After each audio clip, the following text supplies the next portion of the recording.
Bueno, la masonería podríamos decir definitivamente que es una escuela iniciática, ya que, valga la redundancia, se ingresa a ella mediante el proceso de iniciación.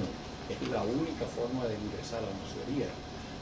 Nadie se inscribe, se registra, se afilia, sino se inicia. Y decimos se inicia en los augustos misterios de la masonería, porque ella posee augustos misterios. Es una escuela iniciática que propende el desarrollo, el progreso del individuo desde el punto de vista espiritual, moral, intelectual, y por ende conlleva la superación social. Su base es la libertad de conciencia, la libertad del espíritu, la libertad de opinión, la libertad de pensamiento. Esa es la función principal. Para llegar a la masonería se requiere ser un hombre libre. La masonería luego alimenta con sus herramientas simbólicas ese sentido de libertad y va generando un progreso continuo y constante en un individuo durante toda su vida. La divisa que mantiene la masonería es la que fue generada y creada por hermanos masones en la Revolución Francesa: libertad, igualdad y fraternidad, y es la que a través del tiempo ha trascendido, ya que ella refleja exactamente los postulados de la masonería: la libertad, el respeto a la libertad de los demás, el respeto a la libertad propia, la igualdad del individuo.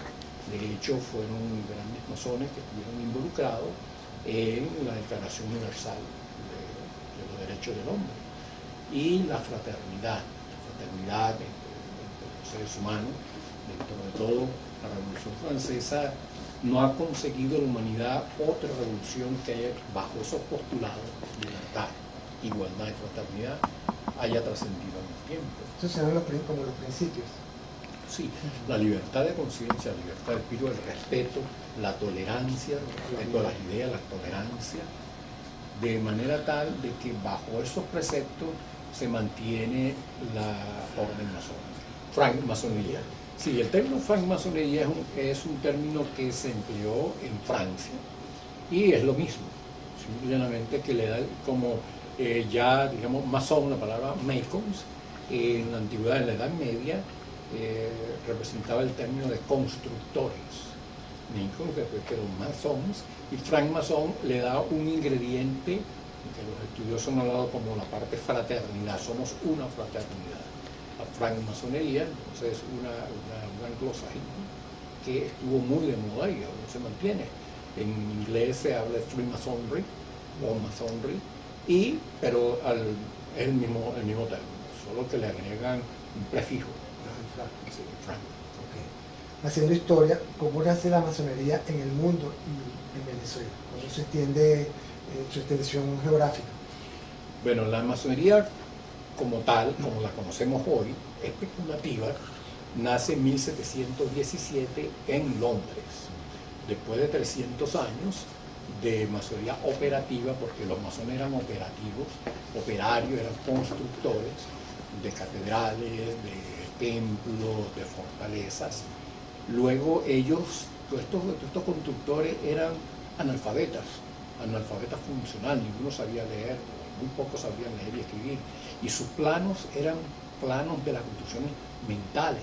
Existen pocos planos de aquellas construcciones, y todos estaban cargados de un carácter iniciático.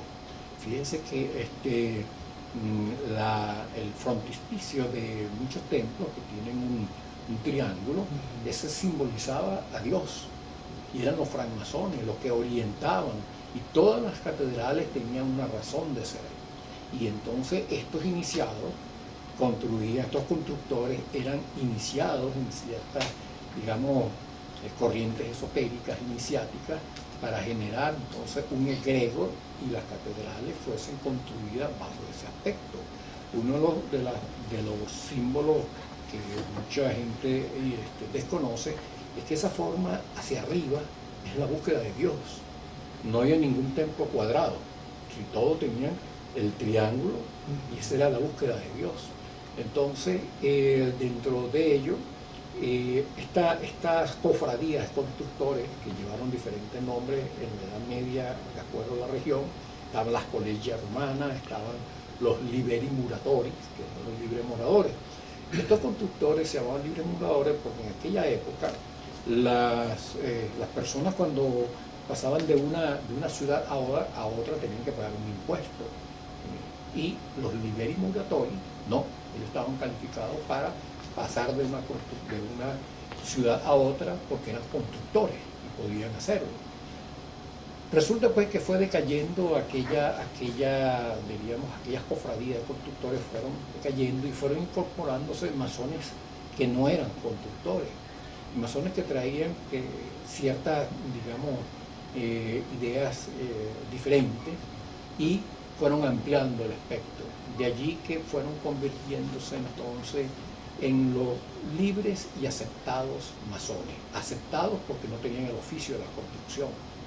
Eso fue ganando espacio, ganando adeptos, hasta que en 1717 en Londres se reúnen varias logias y se deciden pues crear una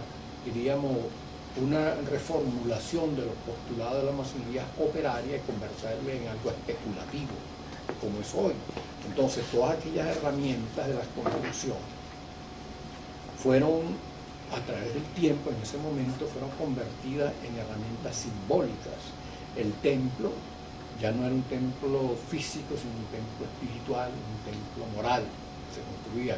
Y el primer templo que debían construir los masones era el propio. De allí empezamos a considerarnos piedras brutas, porque los picapiedreros, valga también algo muy curioso, la serie esta de cómics, los picapiedras, son creadas por masones. Y de ellos la logia de los búfalos mojados. Entonces, los picapiedreros eran los primeros masones, picaban piedra. Entonces, y habían masones que tallaban madera, pero todos eran picapiedras. Entonces, la masonería especulativa consideró al individuo una piedra bruta, como las que conseguían para construir.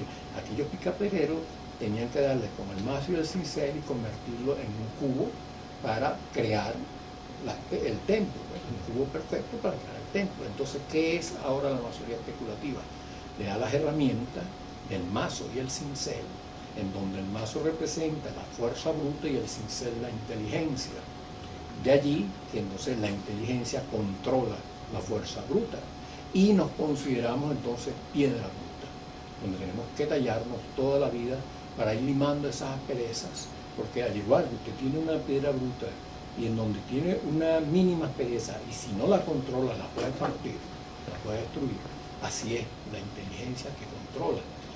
Y los símbolos universales de la masonería, que son la escuadra y el compás, igualmente para los efectos del sentido especulativo representan la espiritualidad y lo material, por un lado, y por otro lado, la rectitud, que simboliza la escuadra, y la amplitud, que simboliza el compás en toda la acción. De tal manera que el masón mide sus pasos bajo la rectitud y bajo un radio de acción que debe ser de su dominio. Para eso tiene la escuadra y el compás, no salirse del dominio. Ese es el símbolo. Ese es el símbolo, la escuadra y el compás. Porque nosotros creemos en el gran arquitecto del universo. Ahora, ¿quién es el gran arquitecto del universo? La masonería, podríamos decir, o vamos a abordar lo que no es la masonería. ¿Qué no es la masonería? Eso es importante. ¿Qué no es? No es una religión, no es una secta. De allí comienza a decantar el concepto. ¿Por qué? Porque la masonería deja a cada masón la libertad de culto. Pero está hecha por hombres religiosos. Por eso debe creer en un ser supremo. Llámelo Alá, Buda, Dios, Yahvé, Jehová, porque la masonería todos sus trabajos lo hace a la gloria del gran arquitecto del universo. ¿Quién es el gran arquitecto del universo? Su Dios. La masonería deja a cada uno de sus adeptos la fe, porque es algo que va al yo interior, algo muy íntimo. Pero no hace proselitismo a favor ni en contra de ninguna religión. No es secta, porque nosotros no somos sectarios. De hecho, estamos en contra del sectarismo, del fanatismo, del dogmatismo y de la superstición. Repudiamos eternamente la superstición y el fanatismo. No luchamos en contra de ella. porque consideramos que ello es un atraso y sujeta al individuo a falsas creencias. Por eso, y no somos religión, porque dejamos a cada uno de ellos, a cada masón, la libertad de culto. No entramos a emitir juicio o valor sobre su religión, ni hacemos proselitismo, como le digo anteriormente, a favor o en contra de ninguna. Usted es evangélico, es católico, es hinduista, ese es su problema. De hecho, nuestros trabajos tienen lo que llamamos el volumen de la ley sagrada en nuestro trabajo. ¿Qué es el volumen de la ley sagrada? Para los católicos, la Biblia. Para otros creyentes, el Corán. Y así por el estilo. Usted hace juramentos. Nuestros juramentos son a la gloria del arquitecto universo. Es decir, a la gloria de mi Dios. Por eso somos deístas. Y para ingresar a la masonería se debe creer inefablemente en un ser supremo, benefactor. Eso es interesante, ¿no? Me decían estos días, bueno, ¿qué pasa si yo creo en Satanás? Ese es un ser supremo. No, es un ser supremo benefactor, no un ser supremo maléfico. Sí, claro. Sí. Esos son uno de los requisitos. Ahora, ¿qué exige en sí para cuando una persona decide ser masón? ¿Qué condiciones debe tener? Bueno, en cuanto a las condiciones, primero, ser un hombre libre de conciencia, libre de espíritu, no estar atado a dogmatismo, la creencia, como le digo, en un ser supremo. En cuanto a otras condiciones más terrenales, diríamos, poseer medios suficientes de manutención, ser una persona que no esté manchado en cuanto a las leyes del país, debe ser respetuoso indudablemente de las leyes del país, un hombre que mantenga un ritmo de vida que sea cónsuno a las buenas costumbres y a la moral. Existe un proceso de selección. Cada logia es autónoma y soberana en elegir a sus nuevos miembros. Existe un proceso que mientras el caballero profano, lo llamamos profano no de manera peyorativa, sino que si nosotros tenemos un templo, nosotros estamos en condiciones de entrar a ese templo, como un templo tibetano, un templo quien no tiene las condiciones, si no ha sido iniciado, entonces es una persona profana, porque a veces lo toman como término peyorativo, no, solamente que los masones trabajamos en un templo, y si usted no es iniciado, el estar en ese templo no tiene esas condiciones. Entonces este caballero, nosotros le hacemos cada logia una indagación, vamos conociendo durante meses, va el proceso de selección. ¿Es un interrogatorio? Sí, entrevistas, visitan la logia y luego se realiza una visita domiciliar, qué opina la familia sobre el interés que pueda tener esta persona, la esposa. Y bueno, fíjese que para nosotros es importante la opinión de la familia. Supongamos que una esposa dice, no, yo no quiero que él se meta en eso. Nosotros no vamos a convertir la masonería en un factor de perturbación en el hogar. No podemos, el caballero no puede decir, no, yo soy dueño de mis decisiones y yo me meto si a mi esposa no le gusta, a mis hijos no les gusta. No. Nosotros no podemos, hay que haber consenso. Claro, nosotros no podemos permitir de que por ser masón vaya a generar, la masonería es armonía. La masonería no puede ser desarmonía. Esto no puede generar en su núcleo familiar un problema. Así que cuando su familia esté conteste, esté conforme, acepto. Y de allí, entonces, una vez que se realiza esa visita domiciliar por 3 maestros masones, llevan la información a la logia. Y todavía allí la logia vota en secreto si se inicia o no se inicia. Hay algo que muchas de las cosas de la masonería han pasado al lenguaje coloquial. Por ejemplo, el más común es, voy a decirle algo en grado 33.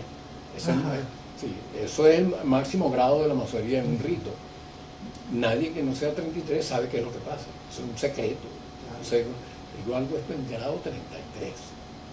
Porque quien no es 33 no sabe qué pasa en el grado 33.